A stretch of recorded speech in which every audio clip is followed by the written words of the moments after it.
The crystal cities of Kepler 44 to be had never known war. For 3,000 years, the Zilani had lived in peace among their shimmering towers that reached toward twin suns. Their world was perfect, gentle winds, warm rains, and soil so rich that food grew without effort. The Zilani themselves were as delicate as their world was kind. They stood 7 feet tall, but weighed less than a human child, with bones like hollow bird wings and skin so thin that their blue blood showed through, like veins in a leaf. High Curator Veltar stood in the highest tower of the capital city, watching black ships fill the sky. 3 days ago, the Karvax had arrived without warning. Their massive warships blocked out the suns, casting shadows over cities that had never seen darkness during daylight hours. The invaders had sent one message: surrender everything or watch your world burn. The Zilani had tried to fight. Their energy weapons could reshape mountains and their shields could turn aside meteors. But the Karvax were different from anything they had ever faced. The reptilian warriors stood as tall as the Zilani, but were built like living tanks. Their scales turned away energy beams that could cut through metal. When Zilani defenders tried to fight them hand to hand, the Karvax crushed their fragile bones with casual swipes of clawed hands. Now the beautiful crystal cities were being torn, apart piece by piece. The Karvax wanted the rare minerals that grew in the Zilani's living buildings. They cared nothing for the art or culture or the 3 millennia of peaceful civilization. To them, Zilani were just obstacles between them and valuable resources. Veltar touched a communication panel with fingers that shook around him. His advisors worked frantically to send distress signals to every spacefaring race they knew. 17 different species had received their pleas for help. So far, none had answered.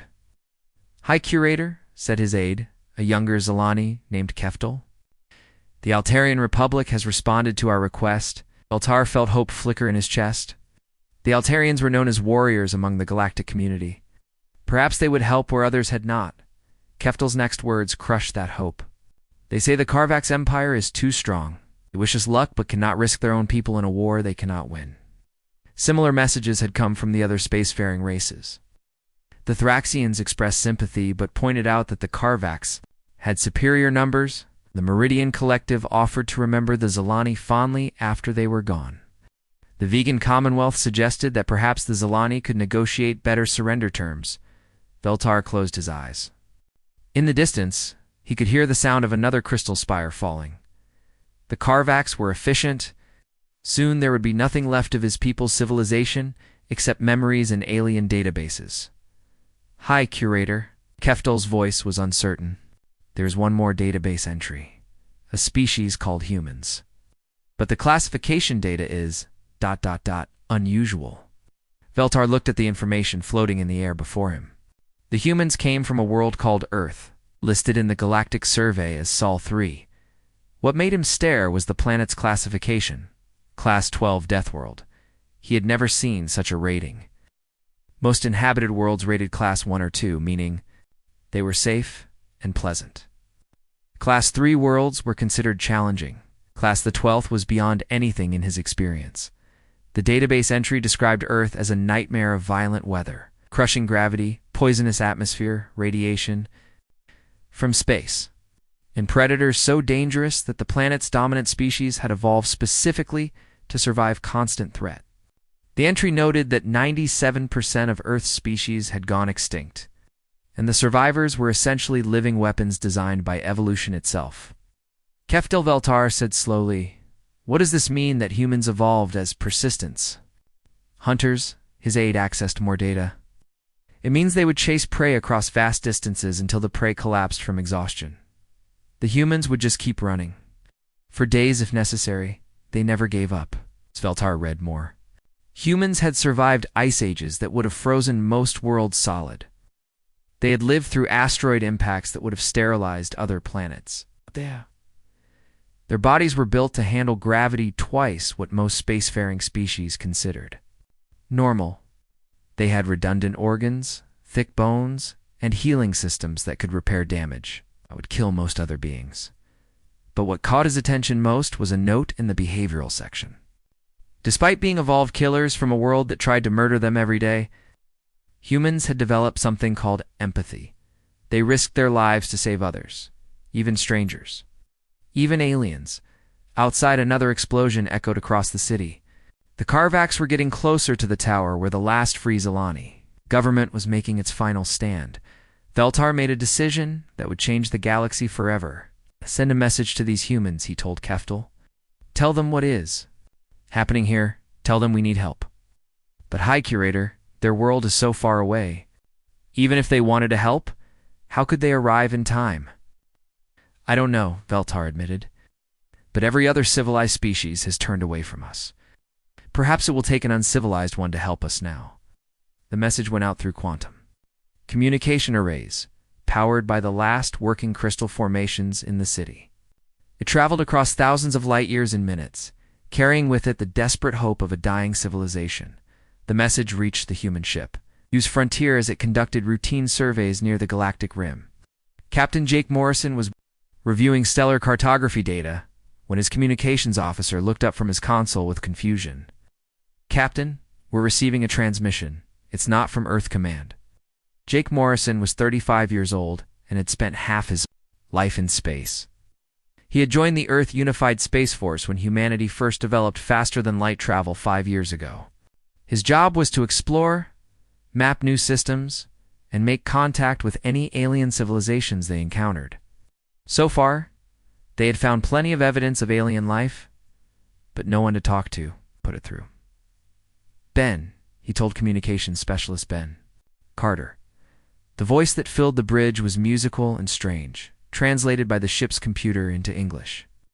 As the message played, Morrison felt his crew grow quiet around him. The alien Veltar explained what was happening to his people. The Karvax invasion, the systematic destruction of their civilization, the refusal of other species to help. But what made Morrison's hands clench into fists was the description of Karvax treatment of Zilani civilians. They were using Zilani children as forced labor in the mines, working them until their fragile bodies broke.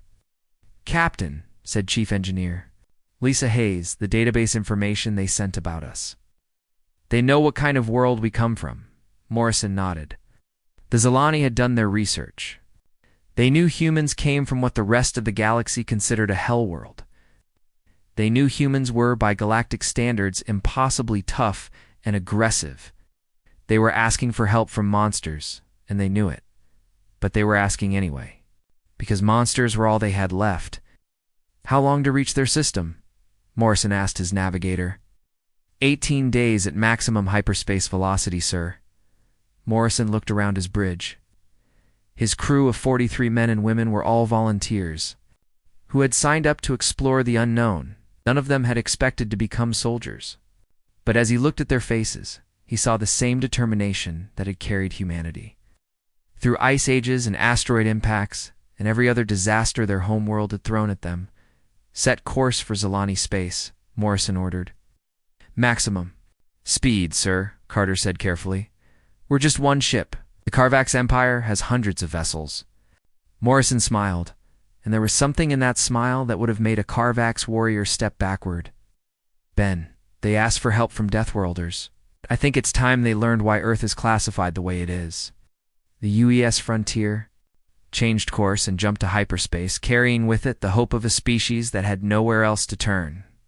In the fury of humans who had just learned that someone was hurting children.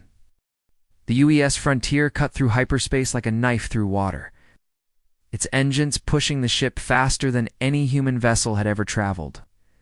In the ship's main briefing room, Captain Jake Morrison watched his senior staff study everything. They could learn about their enemies and the people they were racing to save. Chief Engineer Lisa Hayes pulled up holographic displays showing Karvax ship designs. The alien vessels were massive and crude, built more like flying fortresses than the sleek human ship.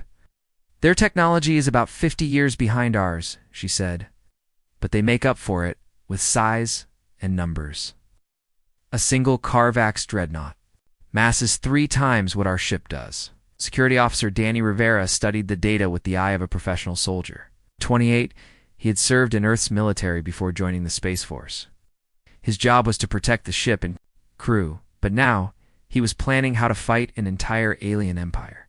Their weapons are energy-based, mostly plasma cannons and particle beams. Heavy hitting but not very accurate. Medical officer Dr. Amy Stone was examining biological data about both alien species. She had volunteered for space duty because she wanted to learn about alien life. Now she was learning how to kill it. The Carvax are impressive physical specimens, she admitted. 7 feet tall, natural armor plating, redundant organ systems. They're built like living tanks. Morrison nodded. What about the Zilani? Doctor. Stone's expression grew sad. They're incredibly fragile. Their bones are hollow, like bird bones. Their skin is so thin you can see their circulatory system. Strong handshake could break their fingers. They evolved on a world that never challenged them physically. Communications specialist Ben Carter had been monitoring Carvax military transmissions for 3 days. His equipment could intercept and translate their communications across hundreds of light years. What he heard made him sick. They're not just conquerors, Captain. They enjoy what they're doing. I think causing pain makes them stronger. The crew had been listening to Carvax broadcasts since leaving Earth space. The aliens spoke constantly about their victories, boasting about how many cities they had destroyed and how many Zilani had been enslaved. They measured their success, not just in territory conquered, but in suffering caused. They have a saying, Carter continued. Strength takes what it wants. They believe that being powerful gives them the right to hurt anyone weaker. Morrison felt his jaw tighten. Humans had known bullies throughout their history. They'd also learned how to deal with them. Dr. Kevin Park appeared on the main screen via quantum relay from Earth. He was the Space Force's expert on alien contact. A thin man with gray hair who had spent his life preparing for this moment. I've been analyzing everything you've sent back, he said. The Carvax Empire has conquered 12 star systems in the past century. They have a rigid military hierarchy based on personal combat ability. Park brought up a map showing Carvax territory. It was a growing stain of red spreading across the Galactic arm. Every species they've encountered has surrendered quickly. The longest resistance lasted 6 months, and that was from the hegemony of Tal, who were considered the best warriors in that sector. What made the Tal so dangerous? Rivera asked. They had advanced weapons and good tactical training. Carvax warriors got close enough for hand-to-hand combat. The Tal couldn't match their physical strength. Most galactic species can't. Morrison studied the tactical data. The pattern was always the same. The Carvax would arrive with overwhelming numbers, demand surrender, and when the local species refused, they would land ground forces. The battles became close-quarters combat, where Carvax physical superiority decided the outcome. Morrison said, "What can you tell us about Carvax physiology compared to humans?" Park smiled for the first time since the conversation began. That's where things get interesting. The Carvax homeworld has gravity about 1.2 times Earth normal. Their atmosphere is thinner than ours, like being at high altitude on Earth. Evolved from pack hunters, but their world never had the extreme pressures that shaped human evolution. Dr. Stone leaned forward. What does that mean in practical terms? It means that while they're tough by galactic standards, they're not particularly impressive by Earth standards. A Carvax warrior would be strong enough to overpower a Zilani, easily, but against a human. The human would be faster, stronger, and tougher. The implications hit the crew immediately. For the first time since receiving the Zilani distress call, Morrison felt something like hope. Hayes pulled up environmental data. Captain, I've been analyzing their ship atmospheres and gravity settings. The Carvax maintain environments that would be comfortable for us. We could fight on their ships without environmental suits. What about their weapons? Rivera asked. Park consulted his files. Plasma weapons designed to punch through Zilani, crystal armor, and energy shields. Against human combat armor, they'd be effective, but not overwhelming. The real advantage we have is that they've never fought anyone like us. Morrison turned to Carter. What are they saying about us in their communications? Carter looked through. His intercept logs? Nothing. They don't know we exist. The Zilani haven't told them help is coming. Good, let's keep it that way. Over the following days, as the frontier raced toward Zilani space, the crew prepared for a type of warfare none of them had trained for.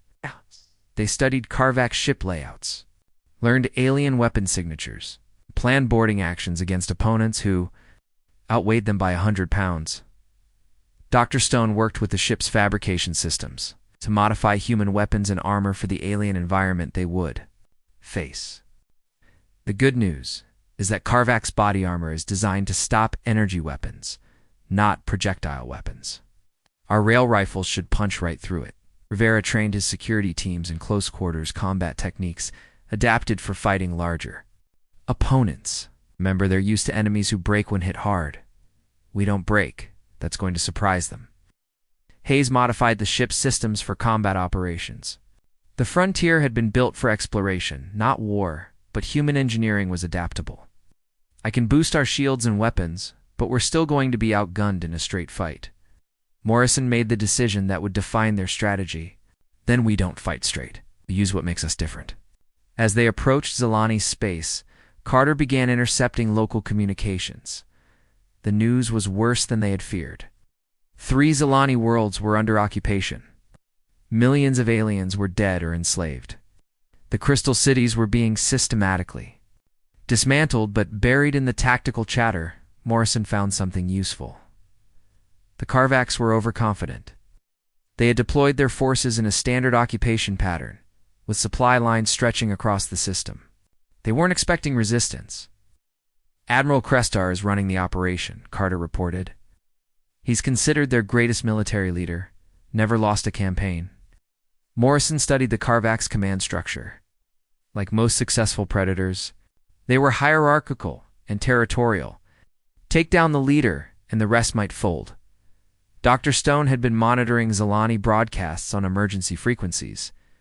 Captain, they're still fighting. Small resistance groups are hiding in the ruins of their cities. They're waiting for us. Morrison felt the weight of responsibility settle on his shoulders. 43 humans against an empire. 1 ship against hundreds. But as he looked around the bridge at his crew, he saw the same determination that had carried their species through every challenge Earth had thrown at them. How long until we reach the system? He asked. For hours, Hayes replied. Morrison activated the ship's communication system. All hands, this is the captain. In 4 hours, we're going to do something no human has ever done before. We're going to fight an interstellar war. The enemy thinks they're unbeatable because they've never met anyone like us. They're about to learn what happens when someone hurts innocents and humans find out about it. He paused, looking out at the stars rushing past. Somewhere ahead, an entire civilization was crying for help. Remember, we're not just representing humanity today. We're representing every species that ever needed someone to stand up to a bully. Show the galaxy what Deathworlders can do. The U's frontier dropped out of hyperspace at the edge of Zilani space, and the war began. The Zilani system looked like a vision of hell when the EU's frontier emerged from hyperspace. 3 beautiful worlds that had once sparkled like jewels in space were now surrounded by massive black ships. Karvak's dreadnoughts hung in orbit like vultures, while smaller vessels moved between the planets carrying stolen resources to collection points. Captain Jake Morrison stood on his bridge watching the tactical display count enemy vessels. 47 major warships, over 200 support craft, against his single exploration vessel with a crew of 43. Jesus, whispered Chief Engineer Lisa Hayes. There are so many of them. Communications Specialist Ben Carter was monitoring enemy transmissions. Captain, they're using standard patrol patterns. Very confident. They're not even running full sensor sweeps. Morrison nodded. The Karvaks had no reason to expect trouble. Every species they had ever faced had either surrendered immediately or been crushed within days. They had never encountered an enemy that might actually fight back effectively. Danny, what's our best target? Morrison asked his security officer. Danny Rivera studied the enemy formations through the ship's sensors. There's a supply convoy moving between the 2nd and 3rd planets. 6 transport ships with 2 escort vessels. If we hit them fast and hard, we can be gone before the main fleet responds. Dr. Amy Stone looked up from her medical station. Captain, I'm reading Zilani life signs on those transports. They're using them as slave ships. Morrison felt his hands clench into fists. The Karvaks weren't just stealing resources. They were stealing people. That decides it. We hit the convoy, and free those prisoners. The frontier moved through space like a hunting shark, using asteroids and gas clouds to mask its approach. Human stealth technology was decades ahead of anything the Carvax had seen. To their sensors, the human ship was just another piece of space debris. The convoy was moving slowly, its massive transports heavy with stolen goods and Zilani prisoners. The escort ships flew lazy patrol patterns, their crews probably bored with routine duty. None of them noticed the small ship sliding up behind them until it was too late. Morrison gave the order. All weapons, fire. The Frontier's railguns spoke with the voice of thunder, solid metal slugs moving at a significant fraction of light. Speed punched through Carvax shields like they were made of paper. The first escort ship exploded in a ball of plasma and debris. The second managed to get off a distress signal before human missiles tore it apart. Boarding parties. Go, Morrison commanded. Rivera led 12 Marines through airlocks onto the Carvax transport ships. What they found inside made them understand why every galactic species feared these aliens. The ships were designed like prisons, with cramped cells holding hundreds of Zilani civilians.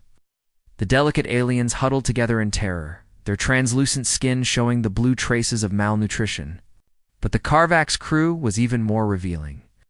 The reptilian warriors were 7 feet tall and massively built, with natural scales that looked like armor plating.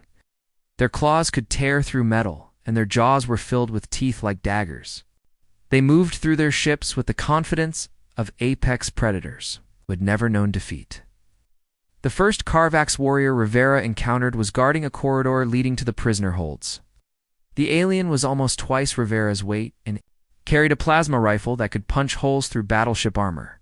When it saw the human approaching, it let out a roar that would have frozen most galactic species with terror. Rivera shot it twice in the chest with his rail rifle. The hypervelocity slugs punched through Carvax scales like they were wet paper. The warrior looked down at the holes in its torso with surprise, took 2 steps forward, and collapsed. Contact, Rivera reported over his radio. Carvax armor doesn't stop our weapons. More warriors appeared, charging down the corridor with claws extended. They had learned to rely on their size and natural weapons because most enemies couldn't hurt them through their scales. But humans had spent their entire evolutionary history learning to kill things, bigger and stronger than they were. The battle in the ship's corridors was brief and one-sided. The Carvax warriors were used to enemies who fled when faced with superior size and strength. They had never fought opponents who became more dangerous when cornered. Rivera's Marines moved through the alien ship like wolves through a flock of sheep, their training and Earth-evolved reflexes making them impossibly fast and accurate. Within 10 minutes, the transport was secured. Similar battles played out on the other ships in the convoy. The results were the same everywhere. Carvax warriors who had terrorized a dozen star systems found themselves outfought by creatures half their size. Dr. Stone came aboard to treat the rescued Zilani. What she found broke her heart. The aliens were so fragile that rough handling by Carvax guards had broken bones and torn their delicate skin. Some were dying simply from the stress of captivity. "It's okay," she told them in their own language, using the translation software. "You're safe now." A young Zilani looked up at her with eyes like liquid starlight. "Are you the Deathworlders? The ones from the terrible planet?" Stone smiled gently. "We're humans. We came because your people asked for help." The Zilani's reaction was immediate and profound. Despite their pain and fear, they began to weep with relief. Not just because they were being rescued, but because someone had actually answered their call for help. For the first time in months, they had hope. Back on the Frontier's bridge, Morrison watched the tactical display as Carvax reinforcements began moving toward their position. "How long before they reach us?" 20 minutes, Hayes reported. "That's enough time." "Ben, patch me through to the Carvax command frequency." Carter worked his communications board. "You're connected, Captain." Morrison activated the transmission, knowing that every Carvax ship in the system would hear his words. "Attention Carvax forces," says Captain Jake Morrison of the Earthship Frontier. "We have destroyed your convoy and freed your prisoners. Any Carvax vessel that attacks us will be destroyed. Any Carvax warrior who surrenders will be treated according to the laws of war. You have 30 seconds to respond." The reply came immediately, translated by the ship's computer. The voice was deep and filled with rage. Human insects. I'm Admiral Kreshtar of the Karvax Empire. You dare challenge the masters of 12-star systems? We will crush you like the vermin you are. Morrison smiled coldly. Admiral, you've never met vermin like us before? The Frontier jumped to hyperspace just as the first Karvax reinforcements arrived. Behind them, they left 6 destroyed ships and a rescue convoy carrying 300 freed Zilani towards safety. But more importantly, they left something else. Fear. Carter monitored Karvax communications as they fled the system. The enemy reports were filled with panic and confusion. Warriors who had considered themselves unbeatable were describing creatures that moved like ghosts and hit like artillery shells. The convoy guards who had survived were babbling about small aliens who seemed to ignore wounds that should have been crippling. Listen to this, Carter said, playing a recorded transmission. Karvax officer was reporting to his superior, his voice shaking with something no Karvax had felt in generations. Terror. The humans are not like other species. They do not flee when wounded. They do not surrender when outnumbered. Their weapons pierce our scales as if they were silk. When we tried to fight them with claws and teeth, they killed us with tools that strike from impossible distances. They are demons from the dark spaces between stars. Rivera laughed grimly. Demons. I like that. Morrison didn't laugh. He was thinking about the 300 Zilani they had rescued. Beautiful, delicate beings who had been tortured for the crime of being unable to defend themselves. And they were just a tiny fraction of the millions still in Karvak's hands. Set course for the outer system, he ordered. We're going to need a base of operations. Dr. Stone looked up from her medical reports. Captain, the rescued Zilani are asking if we're really going to fight the entire Karvax Empire. Morrison looked at the tactical display showing enemy positions throughout the system. Hundreds of ships, thousands of warriors, millions of enslaved innocents waiting for rescue. Tell them yes, he said quietly. Tell them that humans don't abandon people who need help. And tell them that the Karvax are about to learn why Earth is classified as a death world. The war had begun in earnest. And for the first time in their history, the Karvax Empire had encountered an enemy that they couldn't frighten, couldn't overpower, and couldn't understand. The humans had drawn first blood, and the galaxy would never be the same. In the depths of space, the UAS Frontier began planning its next attack. 43 humans against an empire. But as any student of Earth's history could have told the Karvax, humans specialized in impossible odds. 3 days after the convoy attack, fear spread through the Karvax Empire like poison in the bloodstream. Admiral Kreshtar stood in the command center of his flagship, watching reports flow in from across Zilani space. What he read made his scales crawl with an emotion he had never experienced before in his long military career. Doubt. Another outpost has gone silent, reported his aide, Commander Vexkar. Mining Station Theta 7. 200 warriors and support staff. No distress signal. No survivors. Kreshtar studied the tactical display. In the past 72 hours, 6 Karvax installations had been destroyed by the mysterious humans. Each attack followed the same pattern. The enemy would appear without warning, strike with impossible precision, and vanish before reinforcements could arrive. They moved through space like ghosts, hitting supply lines and isolated outposts with surgical accuracy. What do we know about these humans? Kreshtar demanded. Vexkar consulted his datapad nervously. Very little, Admiral. They come from a planet called Earth, classified as a Class 12 death world. No species in our databases has ever encountered them before. Class 12. Kreshtar had never heard of such a classification. The Karvax homeworld was rated Class 4, meaning it was challenging but livable. Class 12 suggested something far worse. According to Galactic survey data, their homeworld experiences regular ice ages, asteroid impacts, volcanic supereruptions, and weather patterns that would kill most known species. The planet's gravity is nearly twice galactic standard. The dominant species evolved as persistence hunters capable of chasing prey until it collapsed from exhaustion. Kreshtar felt his blood run cold. His people were pack hunters too, but they had evolved on a world that provided abundant prey and few natural disasters. Earth sounded like a nightmare realm that would forge its inhabitants into living weapons. Meanwhile, deep in the asteroid belt surrounding the Zilani system, Captain Jake Morrison was planning his next move. The human crew had established a hidden base inside a hollowed-out asteroid, using Zilani refugees as guides and intelligence sources. The rescued aliens had proven invaluable allies, their knowledge of Carvax operations allowing the humans to strike where it would hurt most. High Curator Veltar, who had been rescued from the capital world during the human second attack, stood beside Morrison as they studied holographic displays of enemy positions. The Zilani leader was still weak from captivity, but his mind remained sharp. The Carvax are withdrawing from outlying positions, Veltar observed. They are consolidating their forces around the three main worlds.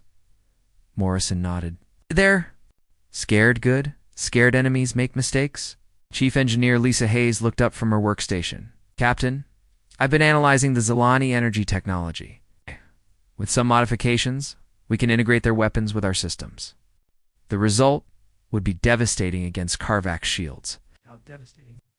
Our railguns already punch through their armor like paper. Add Zilani energy amplifiers and we could cut through their biggest dreadnoughts. Security Officer Danny Rivera was training a group of Zilani volunteers in basic combat techniques. The delicate aliens would never be warriors in the human sense, but they could operate equipment and provide support. More importantly, they wanted to fight for their world. Captain Rivera reported the Zilani have detailed plans of every Carvax installation. They built most of these facilities themselves before the invasion. They know every corridor, every weakness. Dr. Amy Stone had set up a medical facility in the asteroid base where she treated both human wounded and rescued Zilani. She had learned to adapt human medical techniques for alien physiology. While Zilani healers shared their knowledge of energy-based medicine, the psychological impact on the Carvax is significant, she reported. The prisoners we've rescued describe their captors as increasingly paranoid and violent. They're lashing out because they don't understand what they're fighting. Communications specialist Ben Carter had been monitoring enemy transmissions around the clock. What he heard painted a picture of an empire in crisis. Captain, listen to this. He played a recorded message from a Carvax patrol leader to his commander. The alien's voice was tight with fear. We found the wreckage of Convoy Datoni. The ships were torn apart from the inside. Our warriors' bodies were. It was like they had been hunted by ghosts. These humans, they fight like the ancient demons from our oldest stories. They strike from shadows and vanish like smoke. Morrison felt grim satisfaction. The Carvax had ruled through fear for generations. Now they were learning what it felt like to be afraid. But the war was far from over. The enemy still held millions of Zilani prisoners on the three main worlds. Their fleet, though demoralized, still outnumbered the humans 1,000 to 1. Admiral Kreshtar was reportedly calling for reinforcements from the Carvax homeworld. We need to hit them harder, Morrison decided. Something that will shake their confidence completely. Veltar spoke up. Captain, there is a target that would accomplish this. Primary command center on Zilani Prime. It is where Admiral Kreshtar coordinates all operations. If you could strike there, it's heavily defended, Rivera pointed out. Planetary shields, orbital defense platforms, thousands of ground troops. Morrison smiled. Danny, have you ever heard the human saying about the best defense? Rivera grinned back. A good offense. What do you have in mind? We're going to do something the Carvax would never expect. We're going to attack their strongest. Position with a direct assault. Hayes looked at him like he had lost his mind. Captain, that's suicide. Even with Zilani energy weapons, we can't take on their entire fleet. We don't have to take on their entire fleet. We just have to convince them we can. Morrison outlined his plan. It was audacious to the point of insanity, relying on human psychology and the Carvax's growing fear of their mysterious enemies. The crew listened with growing amazement as their captain described how 43 humans were going to take on the heart of an interstellar empire. Dr. Kevin Park, participating via quantum relay from Earth, provided crucial intelligence about Carvax military doctrine. Their entire command structure is based on personal dominance. If Admiral Kreshtar is defeated in combat, the rest of their forces will be paralyzed by uncertainty. You mean if we can take out their leader, the others might surrender? Morrison asked. It's more complex than that. Karvak's culture requires a formal challenge for leadership. If you could defeat Kreshtar in single combat according to their traditions, it would shatter their entire understanding of the natural order. Morrison considered this. Single combat against a 7-foot reptilian warrior who had conquered 12 star systems. Just another day in the life of a human from a death world, as the crew prepared for their most dangerous mission yet. Word of the human war against the Karvaks began to spread throughout the galaxy. Species that had cowered before the reptilian empire started to whisper about the small aliens who refused to surrender. Some began to hope that the age of Karvak's domination might be ending. On a dozen worlds, enslaved populations looked up at the stars and wondered if the stories were true. Had someone really come to fight the monsters? Were the rumors about Deathworlders real? The answer was racing towards Zilani Prime in a single human ship, carrying with it the hopes of every species that had ever been bullied by those stronger than themselves. The Karvaks Empire was about to face its greatest test. They still didn't understand what they were fighting. Admiral Kreshtar received the human transmission as his fleet moved into defensive positions around the capital world. Morrison's voice was calm and steady as he delivered his challenge. Admiral Kreshtar, this is Captain Morrison of the Earth's ship Frontier. Your empire ends today. You have terrorized innocent people for the last time. I challenge you to personal combat, according to Karvak's law. Winner takes all. Kreshtar stared at the communication screen in disbelief. A single alien from a tiny ship was challenging the master of 12 star systems to ritualize combat. It was either the bravest act he had ever witnessed, or the most foolish. He was about to discover it was both. The arena on Admiral Kreshtar's flagship had never hosted a challenge like this. For 3,000 years, Karvak's leaders had settled disputes. Through ritual combat in the circular chamber at the heart of their greatest warship, the walls were decorated with the bones of conquered enemies and the weapons of defeated challengers. No alien had ever set foot in this sacred space. Captain Jake Morrison stepped through the airlock wearing standard human combat armor, carrying only a simple metal sword. Around the arena's edge, hundreds of Karvak's warriors watched in silence. They had come to see their admiral destroy the small creature that had dared challenge their empire. Admiral Kreshtar stood at the center of the arena, 8 feet of muscle and natural armor. Scales gleamed like black metal in the harsh lighting. Claws that could tear through steel extended from his massive hands. He had killed 47 challengers in this arena over his long career. He expected the 48th to be the easiest. You are small, human, Kreshtar, rumbled in his deep voice. I will make your death quick. Morrison tested the weight of his sword, feeling the familiar balance of earth-forged steel. Admiral, you've spent your whole life fighting people who were weaker than you. Today you learn what it's like to face someone stronger. The Karvaks. Admiral laughed, a sound like grinding stone. Stronger? You barely reach my chest. Your bones will snap like twigs. That's what every bully thinks, Morrison replied, right up until they meet someone who fights back. The combat began with Kreshtar's roar of challenge. The massive alien charged across the arena floor, claws extended to tear his opponent apart. He had won dozens of fights this way, using his size and speed to overwhelm enemies before they could react. But Morrison wasn't there when the claws arrived. Earth's high gravity had given humans reflexes that seemed impossibly fast to aliens from gentler worlds. The human captain rolled aside, his sword cutting deep into Kreshtar's leg. As the admiral stumbled past, blue blood splattered on the arena floor. Kreshtar looked down at the wound in shock. His natural armor had turned aside plasma beams and energy weapons. How had a simple metal blade cut through his scales? The answer was simple physics. Human weapons were designed for a world where everything was trying to kill you. Earth's predators had thick hides, dense bones, and redundant organs.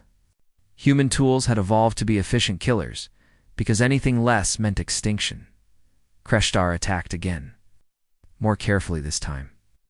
His claws whistled through the air where Morrison's head had been a split second before. The human moved, like water flowing around attacks that should have been impossible to avoid, for 10 minutes. The Admiral tried to corner his opponent. Every strike missed. Every charge ended with another wound from that impossible steel blade. Morrison fought like no enemy Kreshtar had ever faced. Using speed and precision instead of raw strength, the watching Karvax warriors grew quiet as their invincible leader began to bleed from a dozen cuts. This wasn't how their battles were supposed to go. Enemies were supposed to break under Karvak's power, not dance away and strike back with surgical precision. Morrison saw his opening when Kreshtar overextended during a massive swing. The human captain stepped inside the Admiral's guard and drove his sword up under the ribcage. Finding the gap in the natural armor that protected the alien's primary heart, Kreshtar staggered backward. Looking down at the blade protruding from his chest, blue blood ran down the steel in rivers. For the first time in his life, the master of 12-star systems felt mortal fear. "Impossible," he whispered. "You are just a small creature from a backward world." Morrison pulled his sword free and stepped back. "Admiral, you made one mistake. You thought being big and scary made you strong. But real strength isn't about hurting people weaker than you. It's about protecting people who can't protect themselves." Kreshtar collapsed to his knees, his life flowing out onto the arena floor. Around the chamber, Karvak's warriors stared in stunned silence. Their greatest leader, the Admiral who had never known defeat, had been killed by a creature half his size. "According to your laws," Morrison announced to the watching aliens, "I now command this fleet. The war is over. Release all prisoners and return to your homeworlds." Instead of rage or defiance, the Karvaks warriors began to show something Morrison had never seen from them before. Respect Commander Vexkar.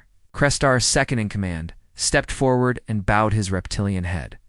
"Human captain, you have proven your strength according to our oldest laws.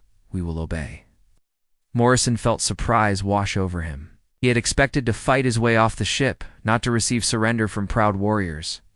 "Why? Because you showed mercy when you could have shown cruelty," Vexkar replied. "You could have destroyed our ships and killed our crews.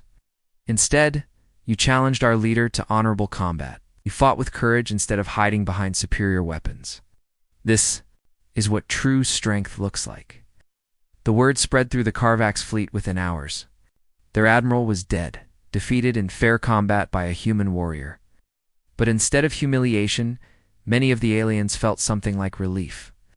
For generations, they had followed leaders who ruled through fear and brutality. Now, they had seen a different kind of strength. On Zilani Prime, millions of crystal beings watched their liberation with tears of joy streaming down their translucent faces. The prison camps opened. The forced labor ended. Families were reunited after months of separation and terror. High Curator Veltar stewed with Morrison in the ruins of his capital city as Karvak ships began withdrawing from Zilani space. "Captain, how can we ever thank you? You saved not just our lives, but our entire civilization." Morrison looked out at the crystal spires being rebuilt by free Zilani hands. "You already have thanked us. You asked for help when you needed it. That's all any decent person needs to hear." The news of humanity's victory spread across the galaxy like wildfire. Species that had lived in fear of Karvak's expansion began to hope that the age of bullies was ending. Some sent messages to Earth asking if humans might help with other problems. Pirates in the Outer Rim, slavers in the corporate sectors, warlords who preyed on peaceful worlds.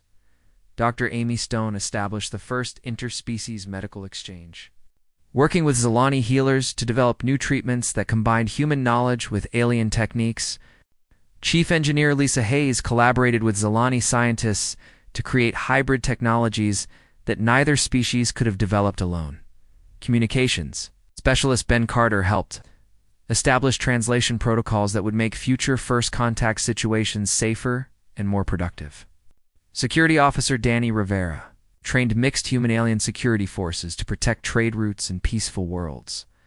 But the most important change was in how the galaxy viewed strength itself, how the Karvaks had taught everyone that might made right.